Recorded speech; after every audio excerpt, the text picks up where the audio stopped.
A continuación, desde la Iglesia Bautista Bendición, la predicación de la Palabra de Dios. Yo no puedo empezar una predicación si no es orando, así que como el Señor dice, orad sin cesar, pues eso vamos a hacer. Padre de la gloria, tuya es la palabra, tuyo es este tiempo, tuyo es este culto, Señor, y tuyo es este siervo. Permite hablar con denuedo a tu congregación, Señor, permite que no sea yo una piedra de tropiezo para que tu evangelio sea proclamado.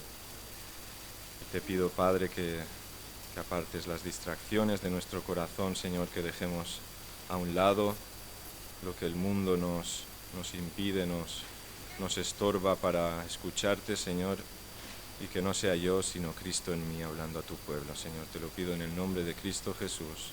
Amén. La carta de Pablo a los Romanos, capítulo 6, versículos del 6 al 11.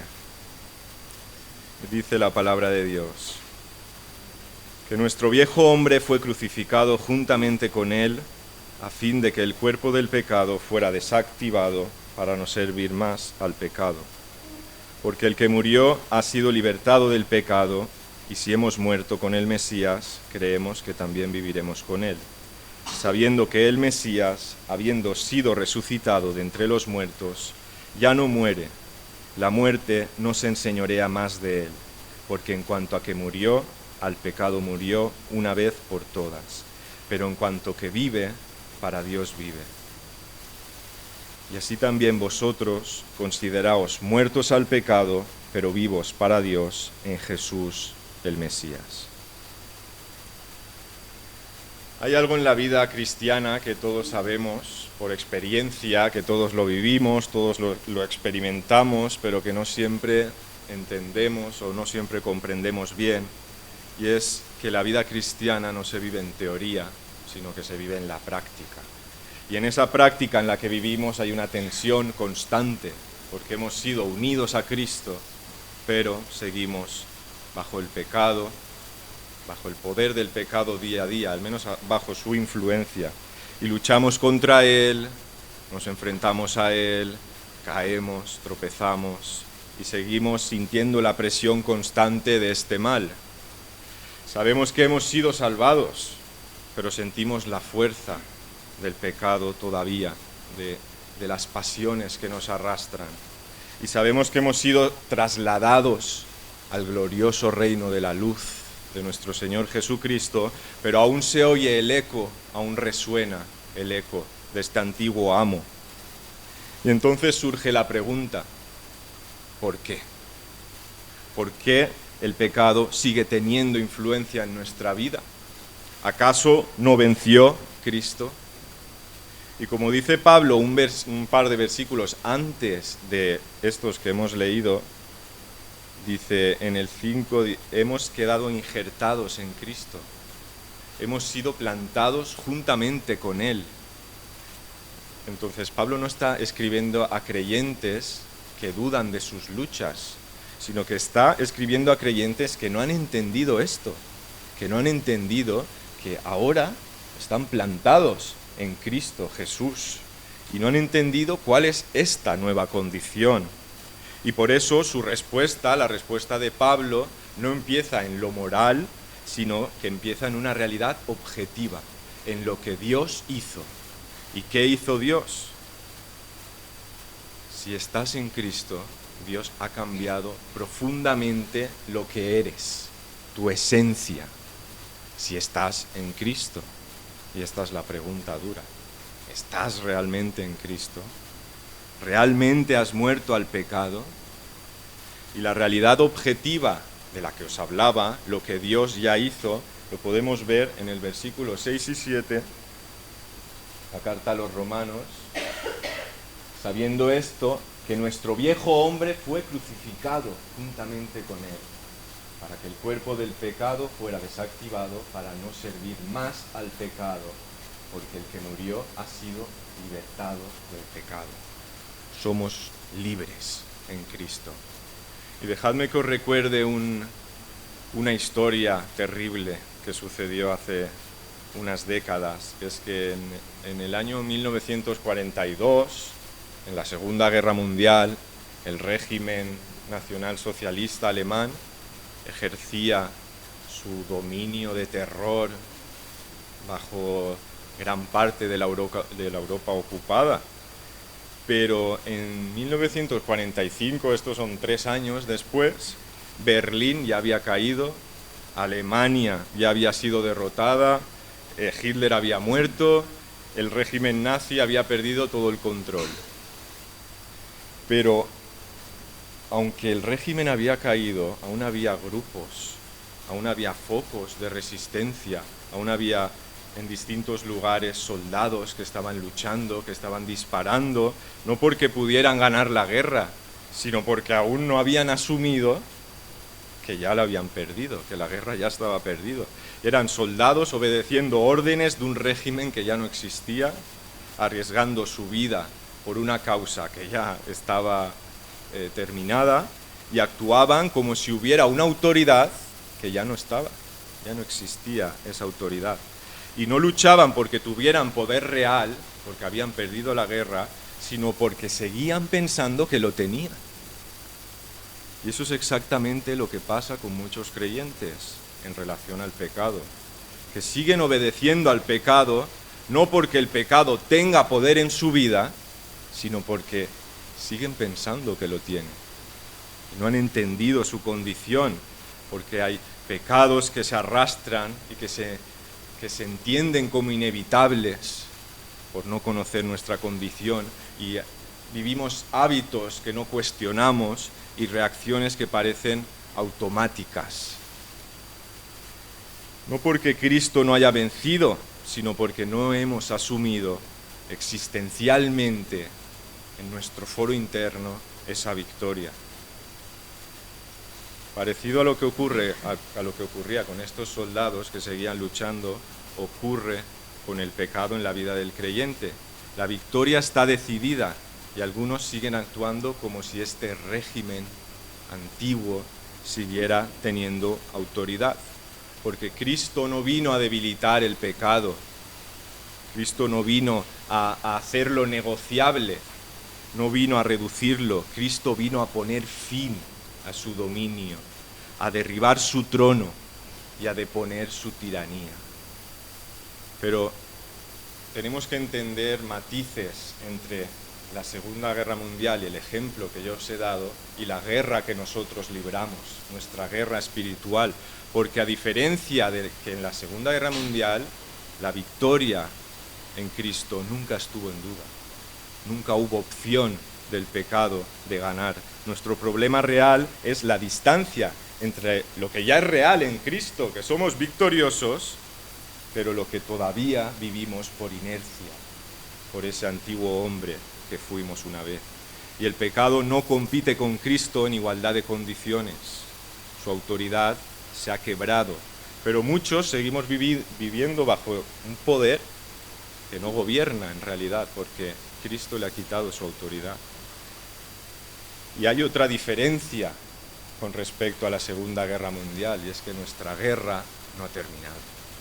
Seguimos en guerra, porque el pecado sigue presente, porque hay hábitos arraigados en nuestra vida y hay una carne que aún no ha sido glorificada hasta que el Señor vuelva, y hay patrones mentales que teníamos en el pasado y que arrastramos, que no se han renovado, y hay deseos que todavía luchan contra nuestra nueva naturaleza.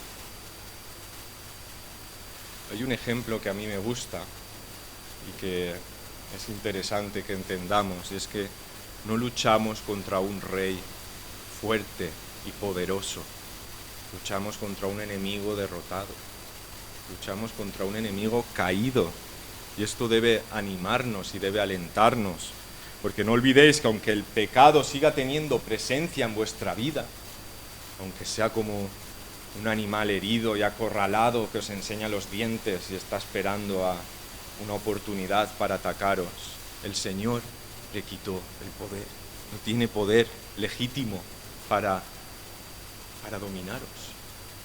Por eso Pablo es radical cuando dice: hemos sido crucificados con Cristo.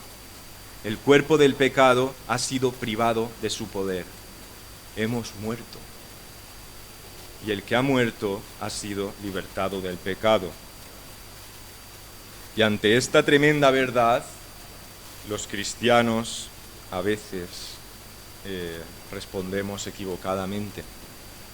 Aquí es donde muchos se desvían y se desvían peligrosamente en su relación con el pecado, porque hay direcciones que los cristianos toman y son direcciones opuestas. Por un lado está el error moralista, que es pensar que, bueno, si sigo luchando con el pecado será porque nada ha cambiado o Cristo no ha vencido. Esto es una tremenda herejía porque confunde la presencia del pecado con su dominio. Y no entendemos que la lucha de los cristianos es una evidencia de que estamos en vida. Y el otro camino es el error antinomiano, es pensar que si la gracia abunda, aún digo más, si la gracia sobreabunda, entonces el pecado no importa. Y confunde la gracia real de Cristo, la que nos libera, con una gracia, una supuesta gracia barata que tolera y que permite la esclavitud al pecado. Y Pablo no responde ni con moralismo ni con permisividad. Responde de otra forma. Responde diciendo, el que está en Cristo ha muerto al pecado. Tiene una nueva identidad y esta identidad produce una nueva dirección. No significa que pecaremos menos solamente y no significa que tendremos más fuerza moral solamente, sino algo más radical. El pecado no os domina. Ahora tienes la capacidad real que antes no tenías de resistir. La capacidad de resistir donde antes solo había esclavitud. Ya no eres esclavo. Y tenemos que entender la lógica de esta unión con Cristo. En los siguientes versículos, del 8 al 10, dice, y si hemos muerto con el Mesías, creemos que también viviremos con él, sabiendo que el Mesías, habiendo sido resucitado de entre los muertos, ya no muere. La muerte no se enseñorea más de él, porque en cuanto que murió, al pecado murió, una vez por todas, pero en cuanto a que vive, para Dios vive. En estos versículos Pablo da un paso más. No solo dice lo que nos pasó a nosotros, sino dice lo que pasó con Cristo.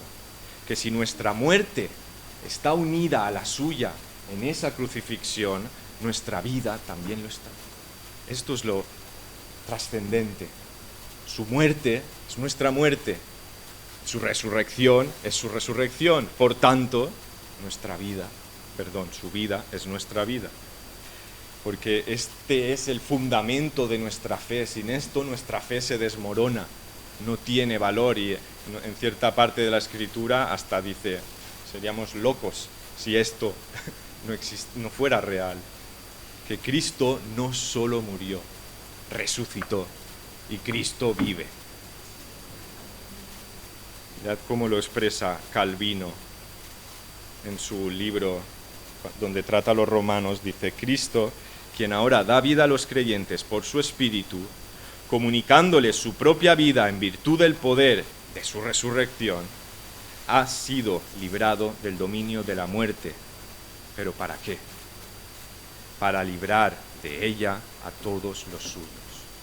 Y esta es la clave para entenderlo bien, que Cristo no salió de la muerte como un ser individual. Salió como cabeza de un pueblo.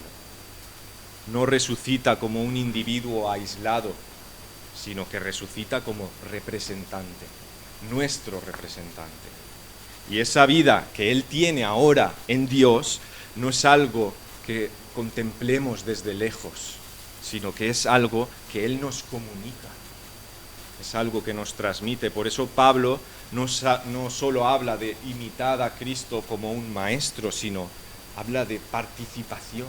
Participad de su obra, de la obra de la salvación. Y no seguimos a Cristo simplemente como un ejemplo, como se seguía a los rabinos, de su época como un maestro de la moral, sino que nosotros, sus discípulos, somos partícipes de su vida, de su mismísima vida. Y aquí está el punto en el que nos perdemos. Hemos dicho que su muerte es nuestra muerte, que su resurrección es nuestra resurrección, que su vida es nuestra vida. Si su vida es nuestra vida, entonces su victoria sobre la muerte y el pecado no es un hecho histórico que ocurrió hace 2000 años, es una realidad presente en la vida del creyente. Y su resurrección es un evento único, irrepetible, una condición permanente. Somos nuevas criaturas, nuestra naturaleza ha sido transformada. Antes, nuestra cabeza general era Adán. Y en Adán todos nacemos en condenación, todos nacemos bajo el pecado y bajo la muerte. No significa solo que hacemos cosas malas, es más duro, es más profundo, es más grave. Significa que pertenecíamos a una condición, a una humanidad que había caído, que no tenía forma de relacionarse con Dios. Pero ahora pertenecemos a la vida de Cristo. Y en Cristo ocurre algo alucinante, sorprendente, algo completamente distinto, que es, Él no viene simplemente a enseñarnos el camino, sino a inaugurar una nueva humanidad. Él es el camino. Y no solo un maestro dentro de la vieja realidad donde éramos caídos, como tantos judíos lo fueron, sino que es la cabeza de una nueva creación. Y aquí está lo duro. Adán y Cristo. O Adán o Cristo. Nadie está en medio. No hay neutralidad espiritual. ¿Bajo qué cabeza estás viviendo? Y así como Cristo murió una vez al pecado y ahora vive para Dios, la vida del creyente se define por una nueva realidad. El creyente vive con Dios en Cristo. Y esta es la verdad lógica de nuestra unión. Esto es lo que tenemos que entender. Esto es lo que nos une a Dios. No es la iglesia, no es el lenguaje religioso, no son los estudios bíblicos. Todas esas cosas no significan estar unidos a Cristo.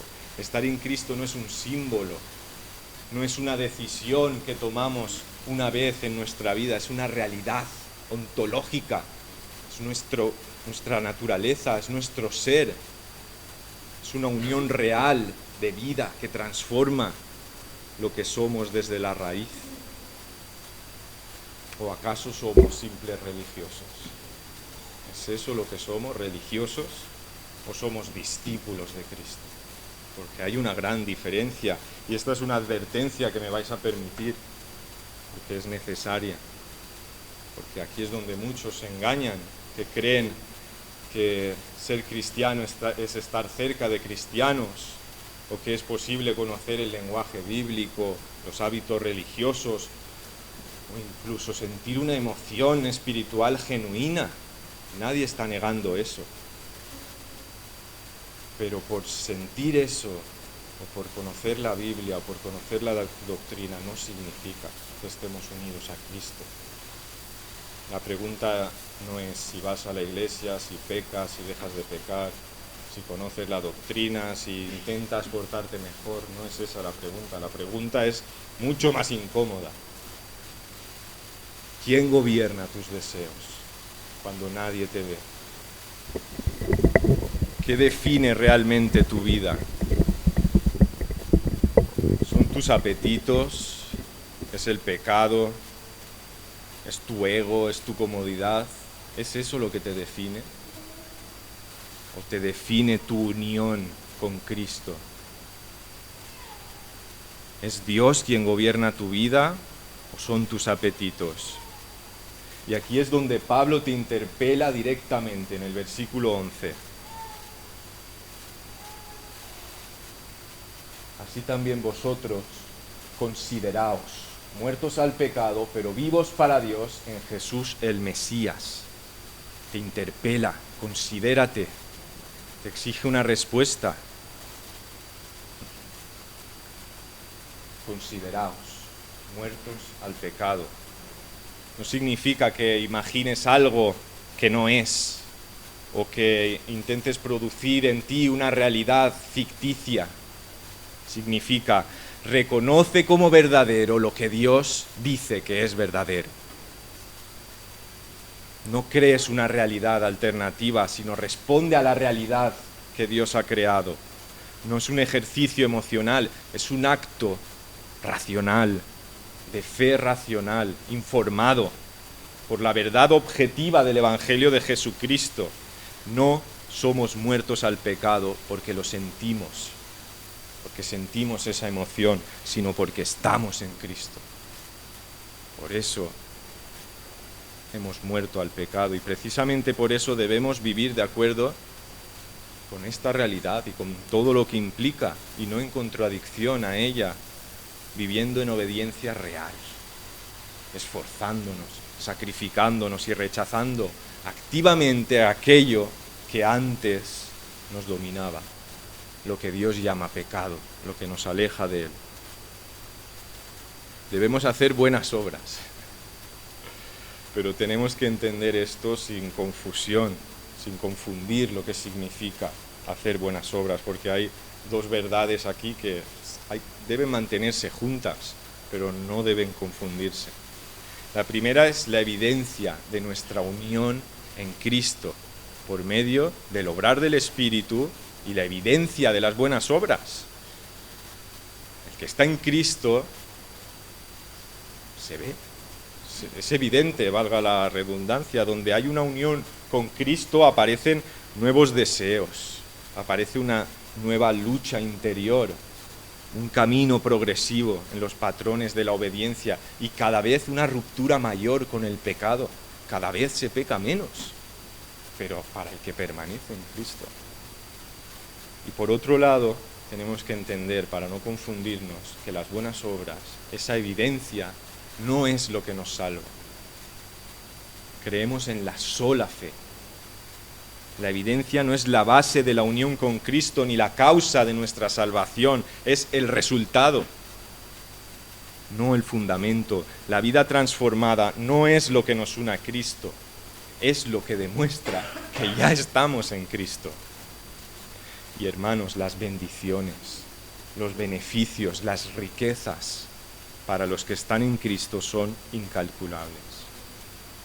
Ahora sois amados con un amor del cual nada os puede separar. Sois perdonados y habéis recibido la justicia misma de Dios. Lo viejo pasó, sois nuevos en Cristo. Ya no vivís en la culpa ni en el temor y podéis enfrentar el día a día con esperanza, con confianza, porque Cristo os sostiene. Habéis pasado de ser esclavos a ser hijos de Dios. Y aquí es donde se decide todo. No en lo que entiendes, sino en lo que crees. Cuando la experiencia real te contradice, cuando la tensión, cuando la tentación del mundo te ahoga, cuando el deseo aprieta, cuando todo en ti parece inclinarse el pecado, ahí es cuando tienes que demostrar quién eres. ¿Eres un esclavo del pecado o eres un discípulo de Cristo? ¿Actuaremos como quien sigue bajo su dominio o como quien ha sido liberado? Porque en ese momento no estás simplemente tomando una decisión moral sin importancia. Bueno, como Dios es misericordioso, pues me perdonará. Estás revelando quién eres realmente y quién es tu Señor. Hermanos, el problema del creyente no es la falta de liberación. El problema del creyente es el reconocimiento de su identidad. Parece mentira que se nos olvide quiénes somos en Cristo. El creyente no lucha para convertirse en alguien nuevo, ya es alguien nuevo. No por lo que siente, no por lo que dice, sino por lo que Cristo dice. Lucha desde la realidad de haber sido ya unido a la muerte y a la resurrección en Cristo. Y cuando peques mañana, o cuando peques inmediatamente después de salir por esa puerta, esto es lo que debes hacer. Vuelve inmediatamente a la verdad. La verdad que ya ha sido declarada sobre ti en Cristo Jesús. No es la caída lo que te define, es tu fe.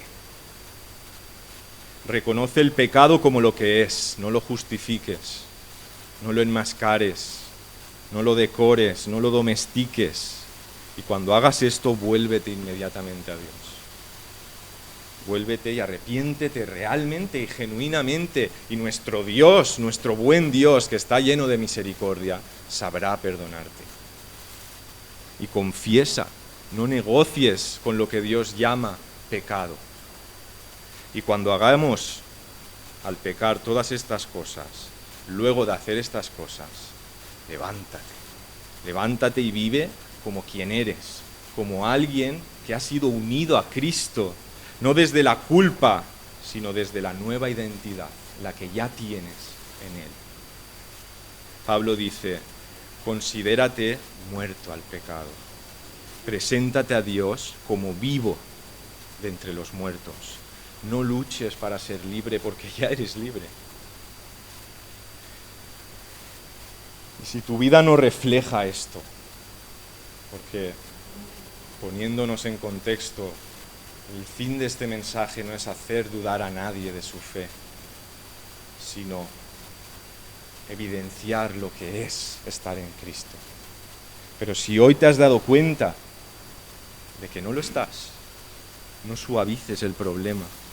Tal vez no estás creyendo en el Evangelio, o tal vez nunca has estado realmente unido a Cristo. Y si ese es el caso, si hoy ves que no lo estás, no temas, porque hoy es el día de salvación. No te retrases, no lo negocies con tus excusas. Hoy estás oyendo la verdad del Evangelio, no una idea religiosa más. Cristo es el Señor. Igual que ha salvado a muchos de los que están aquí, te puede salvar a ti. Estás frente a una decisión real delante de Dios. Hoy es el día de salvación. Hoy puedes dejar de sostenerte en tu propia justicia, dejar de esconder tu pecado y venir a Cristo tal como eres, con tu culpa, con tu cansancio y con tu incapacidad de sostenerte a ti mismo. No somos suficientes y por eso nos arrepentimos y creímos en Jesús y descansamos en Él. No como una teoría, sino como una unión real, viva, que nos transformó. Una vida que ya no nos pertenece, porque se la hemos entregado, porque ha sido tomada por aquel que venció la muerte y aquel que te comunicó ese don y esa gracia, la gracia. El que está en Cristo ya no vive para sí mismo, sino para Dios. Este es el resumen de todo. Estamos muertos al pecado, así nos llama Pablo. Estamos muertos al pecado, sí, pero vivos en Cristo. Que esta verdad llegue a nuestro corazón por medio del Espíritu, que podamos entenderla y cuando estemos ahí fuera, en el mundo lleno de tentación, lleno de pecado, recordemos quiénes somos en Cristo y actuemos en consecuencia. El Señor os bendiga. Hasta aquí el mensaje de la palabra de Dios. Oramos que haya sido de bendición para tu vida.